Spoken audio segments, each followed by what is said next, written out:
الحمد للہ وحدہ والصلاة والسلام علی من لا نبی بعدہ اما بعد فاعوذ باللہ من الشیطان الرجیم بسم اللہ الرحمن الرحیم فمنہم من قضى نحبہ ومنہم من ينتظر وما بدلوا تبدیلا اللہم صل علی محمد وعلی آل محمد كما صليت على إبراهيم وعلى آل إبراهيم إنك حميد مجيد اللهم بارك على محمد وعلى آل محمد كما باركت على إبراهيم وعلى آل إبراهيم إنك حميد مجيد۔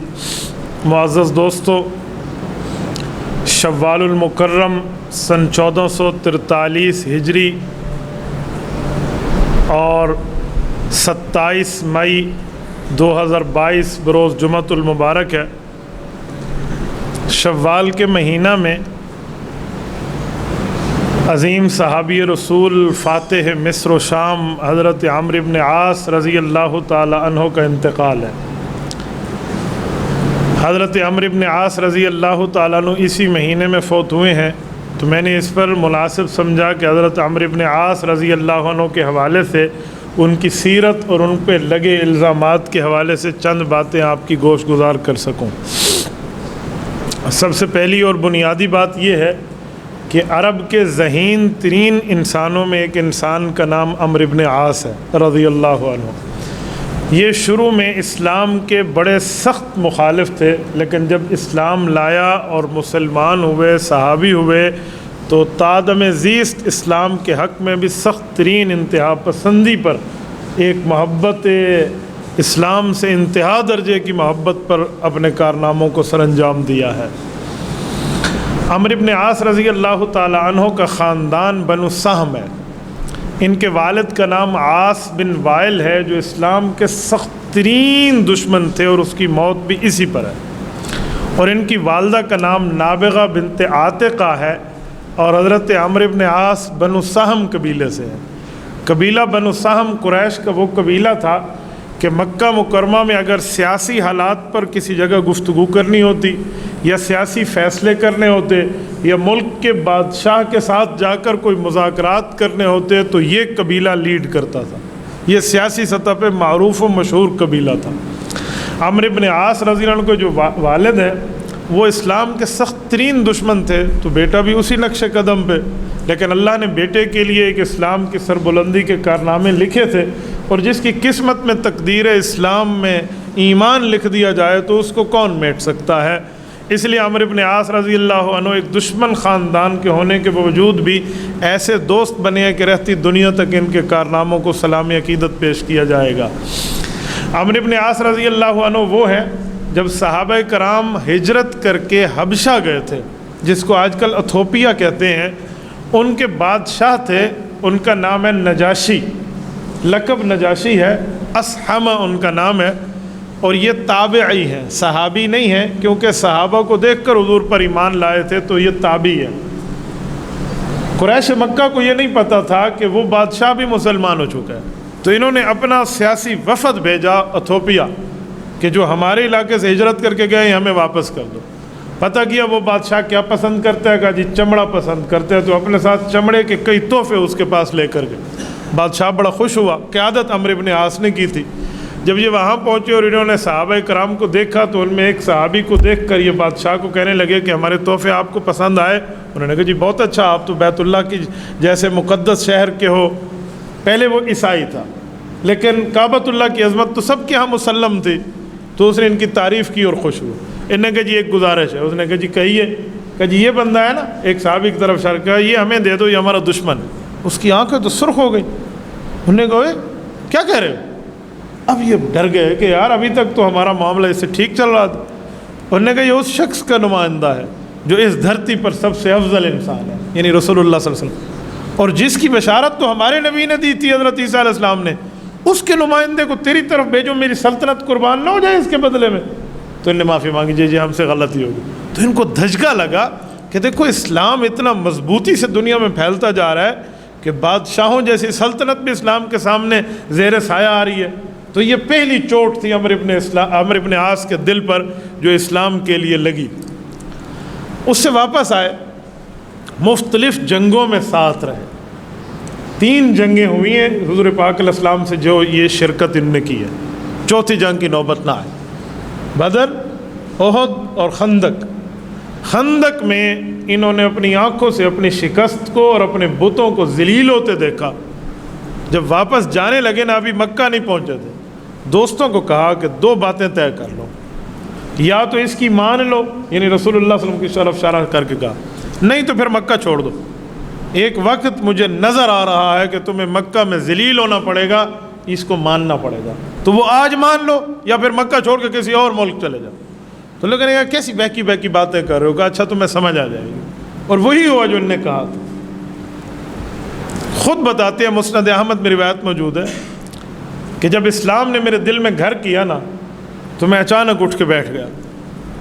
میں نے سوچا کہ یہ بت اپنے سوا کی مکھی تو نہیں اڑا سکتا، آج تک اس کو خدا مان کے پوجتے آ رہے ہیں، اور دنیا میں جتنی کوشش کر رہے ہیں دنیا پہ کر رہے ہیں، اور حضور علیہ الصلوۃ والسلام کا اعلان ہے کہ دنیا ختم ہو جائے گی، آخرت اپنی اصل مقام کی وجہ سے تمہارے لیے محترم جگہ ہے، تو پھر واقعی ہمارے باپ دادا ایک مرتے آ رہے ہیں، ہمارا ایک سلسلہ ہے، تو جب مر جانا ہے تو پھر آخرت تو ہمارے ہاں ہے نہیں، اگر وہ مذہب قبول کر لیں تو دنیا چلو جیسی تیسی گزرے گی، لیکن آخرت تو اچھی گزرے گی نا۔ تو یہ اس طرح کے چند سوالات ان کے دل میں آئے، اور انہوں نے سوچا کہ کیا کروں، پھر کہا سواری لیتا ہوں اور چل پڑتا ہوں۔ سواری لی اور چل پڑے۔ کہتے جب مکہ مکرمہ سے باہر نکلے تو حضرت خالد بن ولید رضی اللہ عنہ کو ایک طرف بیٹھے ہوئے دیکھا۔ حضرت خالد بن ولید بھی اس وقت تک ایمان نہیں لائے تھے، لیکن جو منظر ان کے دل میں چل رہا تھا نا، اللہ نے وہی منظر حضرت خالد کے دل میں ڈالا ہوا، تو وہ بھی اسی کشمکش میں تھے کہ یار ہماری بہادریاں، ہماری تلواریں، ہمارے اسلحے کا زور، قوت افرادی، سب کچھ ختم ہوتا جا رہا ہے، وہ نہتھے لوگ ہم پہ قابو ہوتے آ رہے ہیں، اور ان کے مذہب کے دلائل کے جوابات ہمارے پاس نہیں ہیں۔ تو ان نے آنکھوں میں ایک دوسرے سے پوچھا کیا حال ہے جی، خیریت، کہاں جا رہے ہو؟ تو عمرو ابن عاص کہتے ہیں کہ بندہ بہت بڑا ہے میرے سامنے خالد ابن ولید، لیکن اسلام کی عظمت کی محبت کی وجہ سے میرے سامنے کوئی بڑائی نظر نہ آئے، تو میں نے کھلا کہا کہ خالد ناراض ہو یا راضی ہو، ایک فیصلہ میں نے کر لیا۔ تو کہتے ہیں حضرت خالد نے پوچھا کیا؟ کہ میں مدینہ جا رہا ہوں اور میں کلمہ پڑھنے جا رہا ہوں۔ تو کہتے ہیں حضرت خالد نے میرا ہاتھ تھاما اور ہاتھ تھام کے کہا کہ یار مجھے بھی ساتھ لیتا چل۔ یہ دونوں اکٹھے چلے۔ حضرت جبرائیل علیہ السلام آئے، رسول اللہ صلی اللہ علیہ وسلم کو خوشخبری دی۔ آپ علیہ السلام نے ان کے آنے سے پہلے بتایا صحابہ کرام کو کہ مکہ مکرمہ کی زمین نے اپنے دل کے 2 ٹکڑے کاٹ کے تمہاری طرف بھیجے ہیں۔ تو یہ دونوں حضرات تشریف لائے اور ایمان لانے کے لیے آئے۔ مسجد نبوی میں رسالت مآب علیہ الصلوۃ والسلام موجود ہیں، اور یہ آ گئے۔ ملاقات ہوتی ہے اللہ کے رسول سے، حضور علیہ الصلوۃ والسلام دعوت دیتے ہیں، حضرت خالد بن ولید ہاتھوں میں ہاتھ رکھ کے ایمان لا کے کلمہ پڑھ کے مشرف باسلام ہوئے۔ جب حضرت عمرو بن عاص کی باری آتی ہے نا، تو بڑے ذہین ترین انسان تھے، تو آپ علیہ الصلوۃ والسلام نے یوں اپنے ہاتھ اس وقت بڑھائے ہوئے تھے کہ اب انہوں نے ہاتھ بڑھانے ہیں اور ہاتھ تھام کے کلمہ پڑھیں گے۔ تو حضرت عمرو بن عاص کہتے ہیں فقبضت یدی، میں نے ہاتھ پیچھے کر لیا۔ حضور نے فرمایا مالک یا عمر، کیا ہوا؟ کہ میں نے کہا انا اشتریت، ایک وعدہ مجھ سے کر لیں میں ایمان لاتا ہوں۔ آپ علیہ السلام نے پوچھا وعدہ کیا ہے؟ کہ جی میرے بہت بڑے گناہ ہیں، میں آپ کے مقابلے میں 3 بار جنگ میں آیا ہوں، ہر جگہ آپ کی مخالفت کی ہے، کیا یہ گناہ معاف ہوں گے؟ آخرت کی زندگی اچھی ہو جائے گی؟ اگر آپ یہ وعدہ کرتے ہیں کہ اللہ سے مجھے معاف کرا کے جنت دیں گے تو پھر میں ایمان لاتا ہوں، اور اگر پھر بھی میری آخرت زندگی بہتر نہ ہو اور ان گناہوں کی میں سزا پاؤں جو پہلے ہوئے ہیں، تو پھر میرے ایمان کا فائدہ؟ تو کہا رسول اللہ صلی اللہ علیہ وسلم نے کہ عمر تجھے نہیں پتہ ان الاسلام یہدم ما کان قبلہ، کہ کلمہ پڑھو گے پچھلے سارے گناہ معاف ہو جائیں گے۔ وَإِنَّ الْحَجَّ يَهْدِمُ مَا كَانَ قَبْلَهُ، مومن حج کر لے پچھلے سب گناہ معاف ہوتے ہیں۔ وَإِنَّ الْهِجْرَةَ تَهْدِمُ مَا كَانَ قَبْلَهَا، اور ہجرت کر لیں تو اس وقت بھی سارے گناہ معاف ہو جاتے ہیں۔ تو کلمہ بھی پڑھ رہا ہے، ہجرت بھی کر کے آیا ہوا ہے، اور اس کے بعد رب تجھے حج بھی نصیب کرے گا، بتا تیرے جنت جانے میں کوئی رکاوٹ ہوگی؟ کہ رسول اللہ آپ وعدہ فرما رہے؟ کہ جی میرا وعدہ ہے۔ ان نے ہاتھ آگے بڑھائے تو ان نے بھی کلمہ پڑھ لی۔ یہ عمرو بن عاص رضی اللہ جب ایمان لائے ہیں، اس کے بعد رسول اللہ صلی اللہ علیہ وسلم کے کہنے پہ 2 جنگوں کی انہوں نے قیادت فرمائی ہے، ایک سریہ ذات السلاسل کی، ایک سریہ ابن البین کی۔ یہ دونوں سریات میں رسول اللہ صلی اللہ علیہ وسلم کی طرف سے قائد بن کے صحابہ کرام کے لشکروں کو لے کر گئے۔ کچھ عرصہ رسول اللہ صلی اللہ علیہ وسلم کے ساتھ گزارا۔ مسقط جو آج کیپٹل ہے عمان کا، وہاں کے لوگوں نے رسالت مآب علیہ السلام کے پاس ایک وفد بھیجا، اور وہ لوگ آئے اور انہوں نے آ کر ایمان کے بارے میں درخواست کی۔ آپ علیہ السلام نے انہیں ایمان سمجھایا، وہ ایمان لائے۔ واپس جان لگے تو انہوں نے رسالت مآب علیہ السلام سے ایک بندہ مانگا کہ جو ہمیں ایمان سکھائے۔ ایک روایت یہ ہے، ایک روایت اس سے تھوڑی بدلی ہوئی ہے، اس کے الفاظ یہ ہیں کہ عمان کا جو بادشاہ تھا اس کو حضور علیہ السلام نے اسلام کی دعوت کا خط لکھا تھا، اور وہ لے کر عمرو بن عاص گئے تھے، اور وہ ایمان لایا، اور اس نے درخواست کی کہ ہمیں ایک معلم چاہیے۔ تو یہ دونوں روایتیں، بہرحال جو واقعہ بھی ہو، حضور علیہ السلام نے حضرت عمرو بن عاص کو سفارتکار بنا کر بھیجا کہ آپ محمدی ایمبیسیڈر بن کے جائیں، رسول اللہ صلی اللہ علیہ وسلم کے نمائندے اور سفیر بن کے جائیں۔ یہ وہاں گئے اور حضور پاک علیہ السلام کی ایک جو ہے نا کیا کہتے ہیں حکم پر، اور رسول اللہ صلی اللہ علیہ وسلم کے امر پر ان نے وہاں پر جا کر مسلمانوں کو دین سکھایا۔ کہتے ہیں جب یہ وہاں گئے تو وہاں کا جو حکمران تھا نا، اس نے کہا میں دین میں آپ کے بعد ہوں، کیونکہ آپ جو دین حضور سے سیکھ کے آئے ہیں وہ میں نے ڈائریکٹ تو نہیں سیکھا، لہٰذا یہاں کی تاج حکمرانی بھی آپ کے سر پہ۔ تو یہ والی بن گئے وہاں مسقط اور عمان کے حضور پاک صلی اللہ علیہ وسلم کی زندگی مبارک، اور رسالت مآب علیہ السلام نے اس پر خوشی کا اظہار فرمایا اور انہیں وہاں پر برقرار رہنے کا حکم فرمایا۔ یہ رسالت مآب علیہ السلام کی دنیاوی زندگی میں وہاں پر والی کے طور پہ حکمران رہے، اور ادھر سے احکامات جاتے اور اسر کو وہاں پر فالو کرتے اور نافذ فرماتے۔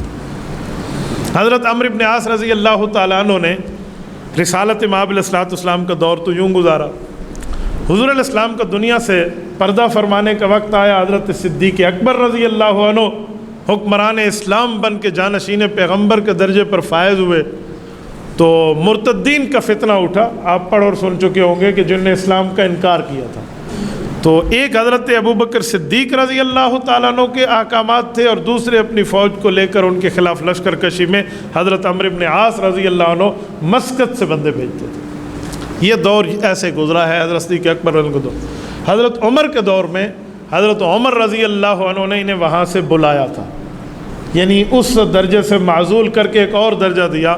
تو انہوں نے حضرت عمر کو خط لکھا کہ میں اسلام کے تیروں میں ایک تیر ہوں، کبھی دل میں یہ نہ لانا کہ مجھے عہدے پہ رکھا گیا تھا اور ہٹا دیا گیا ہے تو میں دل میں کوئی کجی لاؤں گا، جی نہیں، میں تیر ہوں، آپ اس تیر کو جس طرف پھینکیں گے میں وہاں جانے کے لیے تیار ہوں۔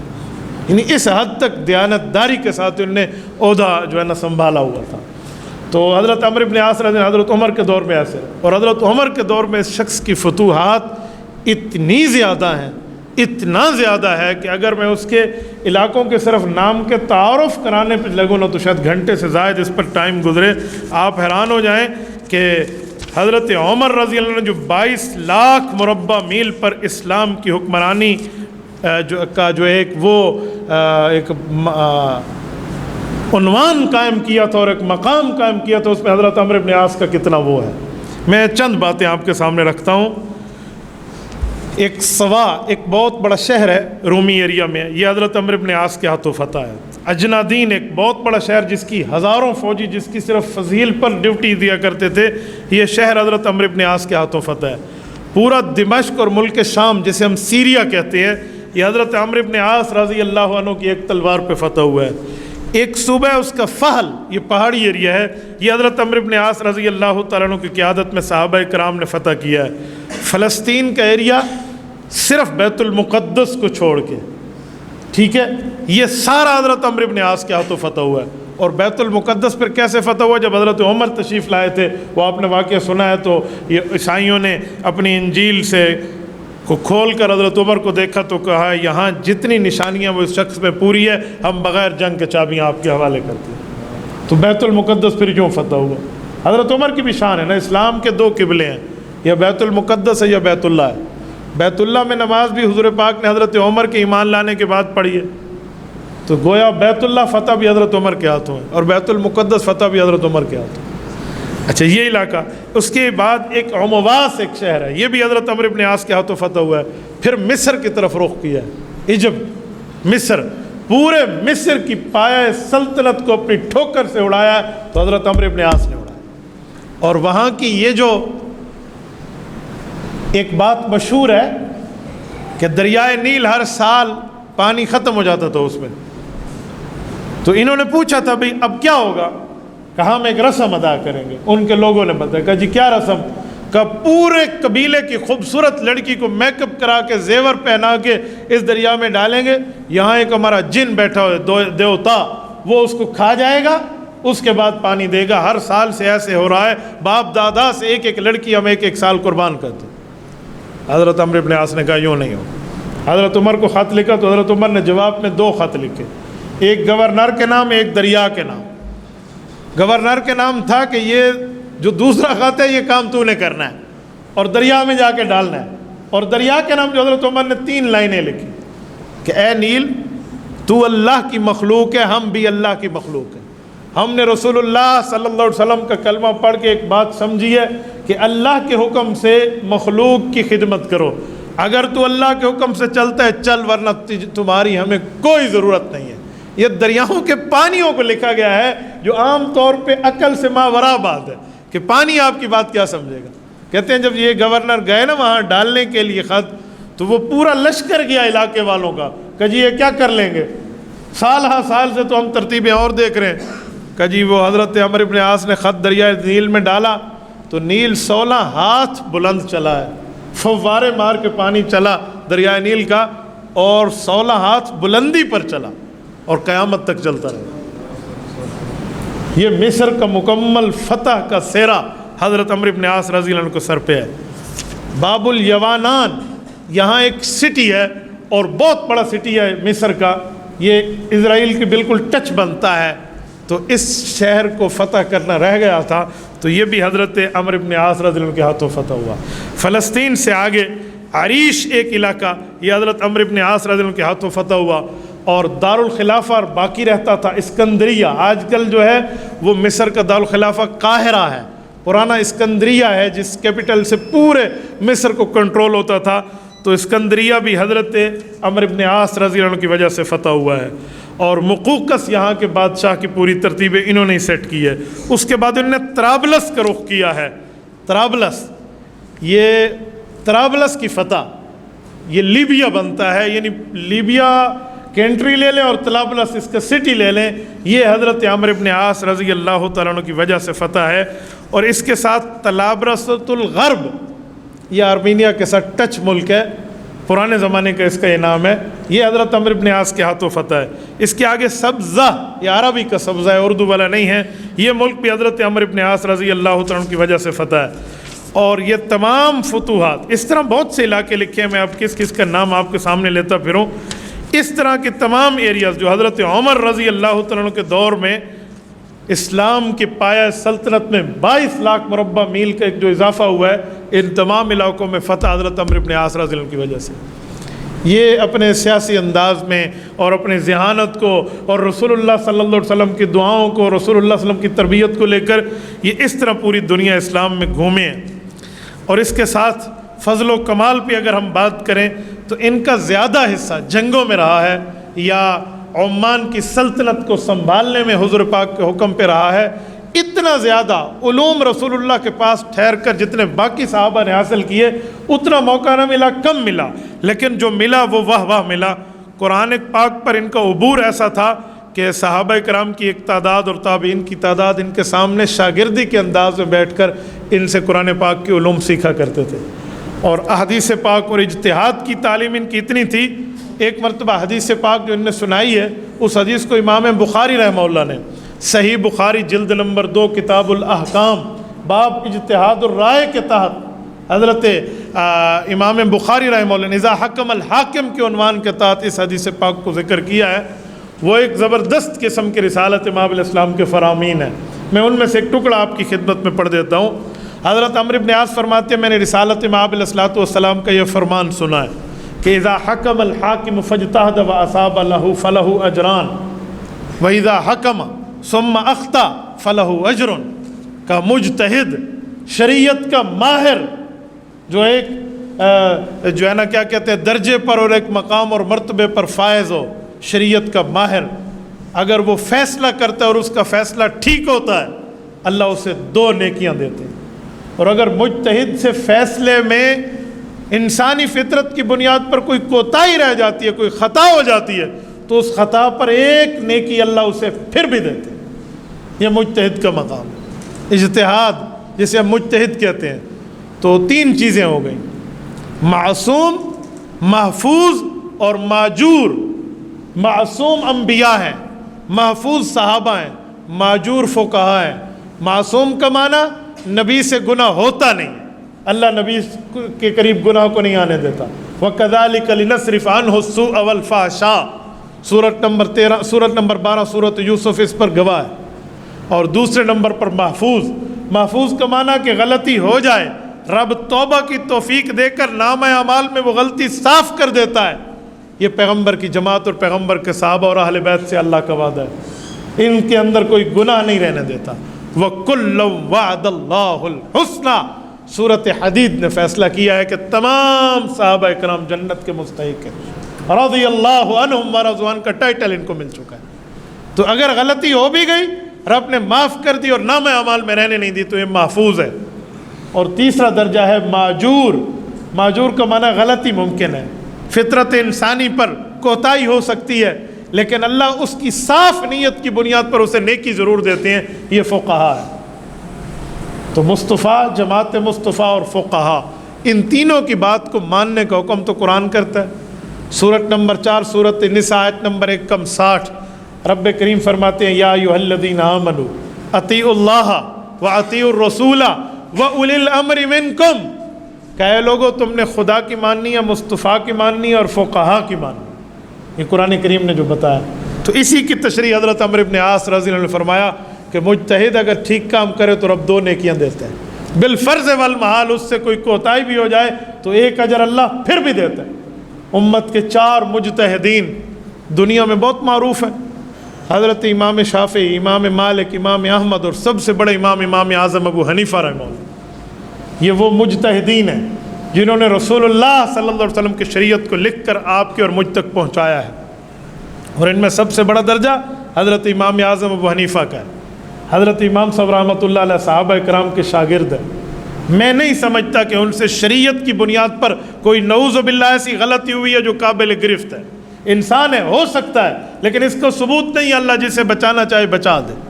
ایسا کوئی مسئلہ جو قرآن کے خلاف لکھ کر بندہ نعوذ باللہ کیا سے کیا ہو جائے، امام صاحب کیا یہ نہیں ہے۔ انہوں نے رسول اللہ صلی اللہ علیہ وسلم کے صحابہ کی کلاس کو اٹینڈ کیا ہے اور رسول اللہ صلی اللہ علیہ وسلم کے صحابہ اکرام کی کلاس کو پاس کیا ہے۔ تو امام اعظم ابو حنیفہ بالفرض والمحال، میں امپاسبل سینٹینس، ایک ناممکن بات کر رہا ہوں، اگر ہو بھی تو حدیث پاک نہیں ہے۔ حضور نے فرمایا مجتہد سے غلطی ہو تو اللہ 1 اجر پھر بھی دیتا ہے۔ تو اس لیے امام صاحب رحمہ اللہ پر انگلی نہیں اٹھ سکتی۔ یہ جو لوگ کہتے ہیں نا کہ امام ابو حنیفہ کیا ہے، ہماری طرح کا انسان ہے، میں کہتا ہوں آپ کی بات ٹھیک ہے اس طرح کہ انسانیت پہ تو ہم برابر ہیں، لیکن درجے میں، فضل میں، کمال میں، للہیت میں، تقوی میں، علم میں، طہارت میں، تزکیہ میں اور صحابہ کرام کی صحبت میں ہم سے کروڑوں گنا بہتر ہے۔ انہوں نے رسول اللہ صلی اللہ علیہ وسلم کے صحابہ کرام کی شاگردی کی ہے جو حضور کے شاگرد ہیں۔ تو کسی سامنے والے محلے کے خطیب کا نام امام اعظم ابو حنیفہ نہیں ہے کہ ہم ایسے بیٹھ کر اس پر کوئی جملہ کہہ دیں، وہ رسول اللہ صلی اللہ علیہ وسلم کے صحابی ہیں۔ اور میں ایک بات یہاں پر لگے ہاتھوں کہتا جاؤں، حضرت عثمان علی حجویری رحمہ اللہ، جن کو داتا گنج بخش کہتے ہیں، یہ آج سے 1000 سال پہلے کے حنفی بزرگ ہیں، 1000 سال پہلے کے۔ یہ لاہور میں ان کی قبر ہے، یہ اصل میں افغانی ہے۔ حضرت عثمان علی حجویری ان کا نام ہے۔ یہ فرماتے ہیں میں حضرت بلال رضی اللہ عنہ کی قبر پہ تھا اور میں نے قرآن کریم پڑھ کر حضرت بلال کو ہدیہ کیا، رسول اللہ صلی اللہ علیہ وسلم کو ہدیہ کیا، اور رات کو میں نے دیکھا رسالت مآب علیہ الصلوۃ والسلام کی زیارت کی۔ حضور اقدس صلی اللہ علیہ وسلم کے ہاتھوں میں ایک شخص کا ہاتھ ہے اور رسول اللہ صلی اللہ علیہ وسلم اس بندے کا ہاتھ یوں پکڑے ہوئے ہیں اور اسے اپنی نگرانی میں چلا رہے ہیں، اور وہ بندہ تھوڑا قدرے بوڑھا آدمی ہے، اتنا بچہ نہیں ہے کہ جس کو پکڑ کے چلایا جائے، وہ طاقت رکھنے والا ہے۔ تو کہتے ہیں میں حیران ہوا کہ بچوں کو چلایا جاتا ہے رسالت مآب علیہ الصلوۃ والسلام کے ہاتھوں، یہ کون چل رہا ہے؟ یہ کشف المحجوب میں امام عثمان علی حجویری رحمہ اللہ المعروف داتا گنج بخش یہ اپنا واقعہ خود لکھتے ہیں اپنی کتاب میں۔ تو فرماتے میں نے آگے ہو کر اللہ کے رسول کی خدمت میں سوال کر دیا کہ یہ کون ہے اور آپ اس کو کیوں چلا رہے ہیں؟ اور لے کر آپ بھی بیت اللہ میں رہے ہیں؟ تو کہ حضور نے فرمایا نہیں پہچانتا؟ کہ یا رسول اللہ میں تو ان بندوں کو نہیں جانتا۔ تو کہتے آپ علیہ السلام نے فرمایا اماموں کا و امام اہل بلد کا ابی حنیفہ، یہ تمہارے علاقے والے جس کی قدر کرتے ہیں نا اور جس کی بات کو لیتے ہیں، یہ وہ ابو حنیفہ ہے۔ تو انہوں نے اس خواب کی تعبیر دی کہ جس بچے کا ہاتھ والد کے ہاتھ میں ہو وہ بچہ غلط نہیں چلتا، تو جس امام پہ توجہات رسالت مآب کی ہوں اس امام کے اوپر بھی اس طرح کے الزامات غلط ہیں جو ان کی شان پہ لگایا جاتا ہے۔ تو حضرت عمرو بن عاص رضی اللہ عنہ کی یہ روایت اس معاملے کو بالکل کھول کے رکھ دیتی ہے۔ سیدنا عمرو بن عاص رضی اللہ تعالیٰ عنہ کے حوالے سے میں نے قوت ایمان، حق گوئی، یہ تمام باتیں آپ کی خدمت میں جہاد فی سبیل اللہ کے حوالے سے رکھی ہیں۔ میں آخری بات ان کے انتقال کی رکھتا ہوں۔ مصر میں فسطاس سٹی ہے، وہاں پر ان کا انتقال ہے۔ ان کے بیٹے حضرت عبداللہ بن عمرو بن عاص رضی اللہ عنہ ہے، انہوں نے ان کا جنازہ پڑھایا۔ اور عبداللہ ان کے بیٹے وہ ہیں جو خود تو یہ چلے گئے تھے حضور پاک کے حکم پر عمان، لیکن عبداللہ رسول اللہ کی خدمت میں بطور خادم چھوڑ کے گئے تھے۔ حضرت ابو ہریرہ اور حضرت عبداللہ بن عمرو بن عاص، یہ دو وہ صحابی ہیں جو ایک دوسرے کے مقابل ہیں اس جگہ پہ کہ زیادہ حدیثیں کس کو یاد ہیں۔ اگر حضرت ابو ہریرہ رضی اللہ عنہ کا ایک مقام ہے تو اس سے پیچھے حضرت عبداللہ بن عمرو بن عاص بھی نہیں ہے۔ حضرت عبداللہ بن عمرو تو وہ ہے، حضرت ابو ہریرہ تو یاد کرتے تھے نا زبانی حضور کی حدیثوں کو، حضرت عبداللہ بن عمرو بن عاص تو لکھتے بھی تھے اور یاد بھی کرتے تھے۔ اور ایک موقع پہ ایک شخص نے حضرت عبداللہ کو روکا کہ ہر بات حضور پاک کی نہ لکھ، ہو سکتا ہے کبھی کوئی غصے میں حضور بات فرما دیں۔ تو ان کے دل میں ایک قدر پریشانی ہوئی لیکن لکھنے سے رک گئے۔ حضور علیہ السلام کو پتہ چلا، سنن ابی داؤد میں حدیث ہے، آپ علیہ الصلوۃ والسلام کو خود انہوں نے کہا کہ یا رسول اللہ میں لکھتا تھا، مجھے ان بزرگوں نے منع فرمایا۔ ایک بڑے صحابی کی طرف اشارہ کیا، کہا کیوں منع کیا؟ کہا یہ فرماتے ہیں حضور علیہ السلام کبھی غصے میں بھی کوئی بات فرماتے ہیں اور تو سب کچھ لکھ کے بیٹھا ہے، دینی مسئلہ لکھا کر، آیت حدیث، تو غصے والی باتیں نہ لکھ۔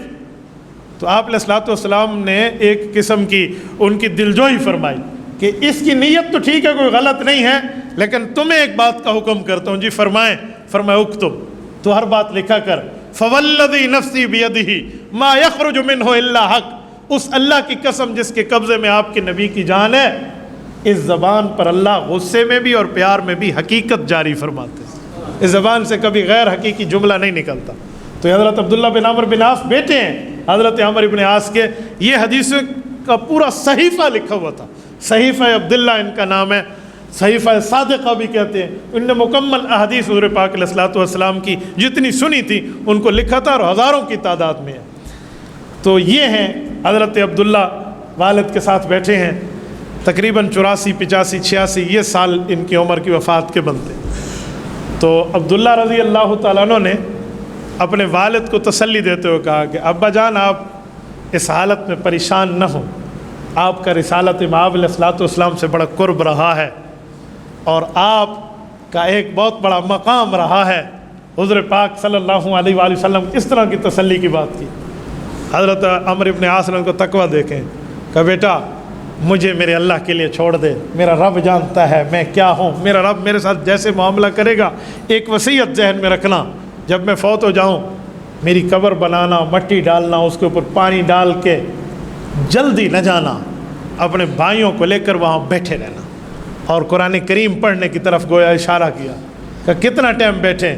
کہ اس وقت تک بیٹھنا جتنے وقت میں اونٹ ذبح ہو، پھر اس کے گوشت کو صاف کیا جائے، ہڈیاں الگ گوشت الگ ہوں، پھر اس گوشت کو تقسیم کر دیا جائے اور جگہ صاف کر دی جائے۔ اونٹ کے ذبح ہونے میں، تقسیم کرنے میں اور بٹ جانے میں جتنا ٹائم لگتا ہے اتنا ٹائم میری قبر پر بیٹھنا، تاکہ جب فرشتے مجھ سے قبر میں سوال کریں میں انہیں جواب دوں تو تمہارا اوپر سے بیٹھنا اور پڑھنا مجھے انس دیتا رہے۔ یہ صحیح مسلم کی حدیث ہے۔ حضرت عبداللہ بن عمرو بن عاص کو یہ وصیت کی حضرت عمرو بن عاص نے۔ اس پر میں ایک بات کہتا ہوں، اونٹ ذبح ہو کر تقسیم ہو جائے، یہ کتنا ٹائم ہے؟ یہ ٹائم ہے کہ سورۃ البقرہ مکمل تلاوت کی جائے۔ ہم تو آخری اور پہلا رکوع پڑھتے ہیں جو مسنون ہے، پڑھنا چاہیے، لیکن اگر اللہ توفیق دے نا تو بندہ اپنے وفات شدگان اور اپنے موتاب پر قبر پہ بیٹھ کر مکمل سورۃ البقرہ پڑھے۔ یہ بہت بڑی خوش قسمتی کی بات ہے۔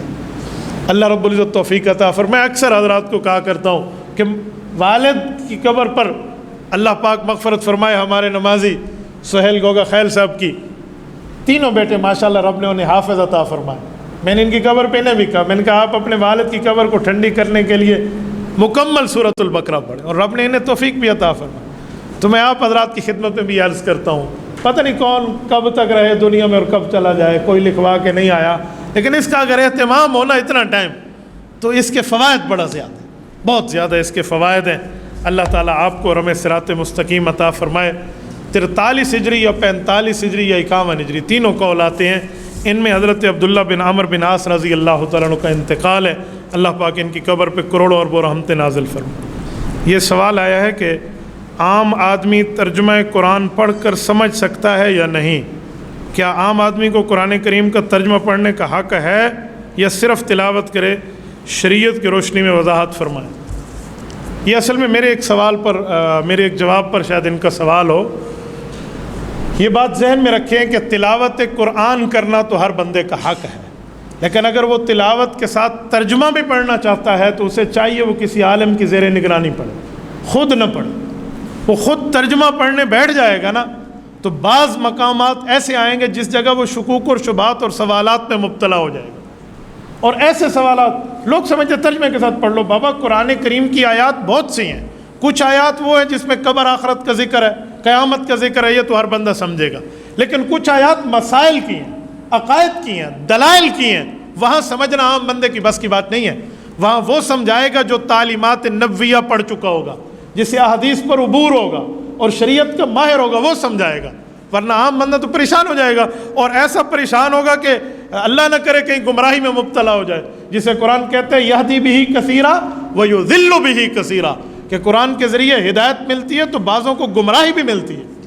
تو اس گمراہی کا کیا کرو؟ تو اسی لیے میں نے پہلے بھی منع کیا تھا، اب بھی کرتا ہوں کہ ترجمہ پڑھنے کا شوق ہے آپ پڑھیں، میں منع نہیں کرتا، لیکن علماء کی زیر نگرانی. آپ کسی عالم دین کی زیر نگرانی. میڈیکل کی کتاب ڈاکٹر آپ کو ترجمے کے ساتھ نہیں پڑھنے دیتا بغیر کسی ڈاکٹر کے مشورے کے.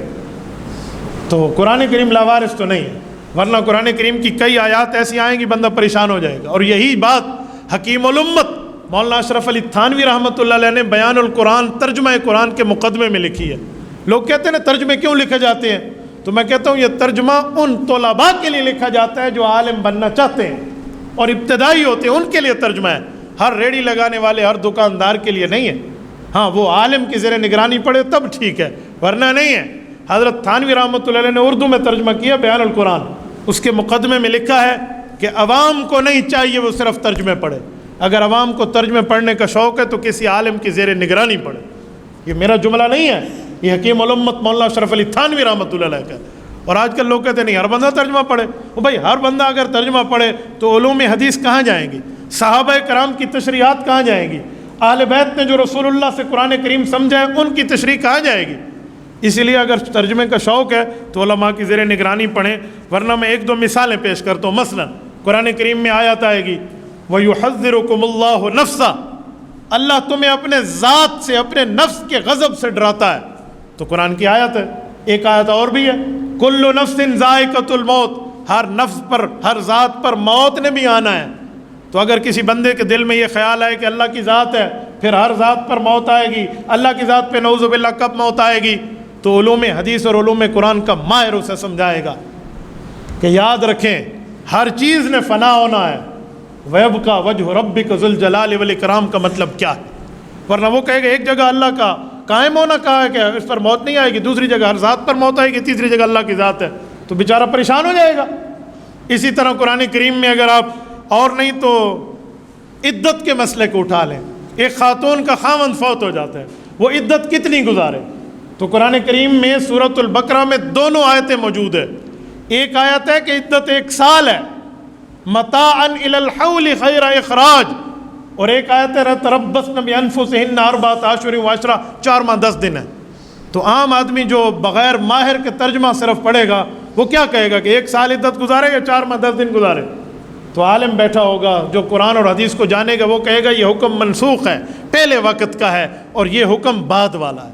عام آدمی خالی ترجمے سے تو فرق نہیں کرے گا، تو کیا کرے گا کس جگہ؟ یا مثلا عام بندہ کہے کاف ہا یا عین صاد، سورت نمبر 19 سورت مریم شروع ہو رہی ہے، تو اس کا ترجمہ کیا ہے؟ الف لام میم. اس کا ترجمہ کیا ہے؟ وہ کہے گا نون والقلم، اکیلا نون ہے، نون کا ترجمہ کیا ہے؟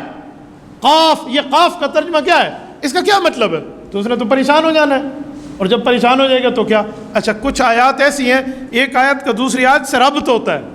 اللہ تقسطوا فی الیتامى فانکحوا ما طاب لکم من النساء، چوتھے سورت نمبر 4 سورت النساء میں پہلے صفحے پر موجود ہے کہ تم یتیموں میں انصاف نہیں کر سکتے تو عورتوں سے نکاح کر لو. اب وہ مسئلہ اور ہے، یہ مسئلہ اور ہے، لیکن ایک آیت میں موجود ہے.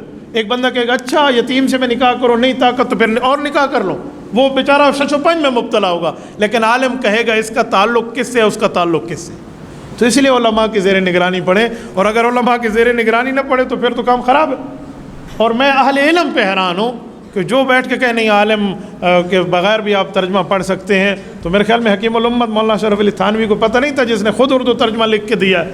تو اس لیے آپ اردو ترجمہ پڑھیں، میں آپ کو ویلکم کرتا ہوں، لیکن آپ کسی نہ کسی عالم دین کی رہنمائی میں پڑھیں، ایسے نہ پڑھیں. ورنہ میں ایسے کارگزاریاں بھی جانتا ہوں، اپنی ڈیرہ اسماعیل خان کی بات کر رہا ہوں. ممبر پر بیٹھو میں جھوٹ بولوں، اللہ میرے ساتھ مدد کھینچ لے گا. مجھے ممبر پہ جھوٹ بولنے کی کیا ضرورت ہے؟ ایک شخص نے ترجمہ خود پڑھنے شروع کر دیا، علماء کو کسی قسم کی رہنمائی نہیں لیتا تھا، وہ ایک رکعت میں 3 سجدے کرتا تھا. میری آنکھوں نے دیکھا ہے. جب ہم سمجھاتے ہو کہ تو سب مولوی کتوں آ گئے، میں فلانی کتاب جو پڑھا ہے، تم مولویوں کو کیا پتہ میں نے فلاں کتاب سے پڑھا، چل اس کو سمجھاؤ. آخر وقت تک وہ ہر رکعت میں 3 سجدے کرتا تھا. پتہ نہیں اس نے کہاں سے پڑھا، ہم نے تو آج تک یہ مسئلہ کہیں نہیں پڑھا. وہ بیچارہ کسی شک میں مبتلا ہوا ہوگا، عالم سے رہنمائی نہیں لی ہوگی، اور یہ حال ہو گیا ہوگا. اسی لیے ہماری سریکی کی ایک مثال ہے، وہ میں آپ کو سمجھاتا ہوں کہ ماں کو لدھی سیاਣੀ ردھے پکج گھتے پانی. تو کبھی بیٹی ماں سے عقل مند نہیں بنتی، وہ بننے کی کوشش کرے گی تو پھر یہی حال ہوگا. اللہ آپ کو اور ہمیں دین اسلام پر اس کے صحیح طریقے پہ عمل کی توفیق عطا فرمائے. اقول قولی ھذا واستغفر اللہ وآخر دعوانا ان الحمد للہ رب العالمین.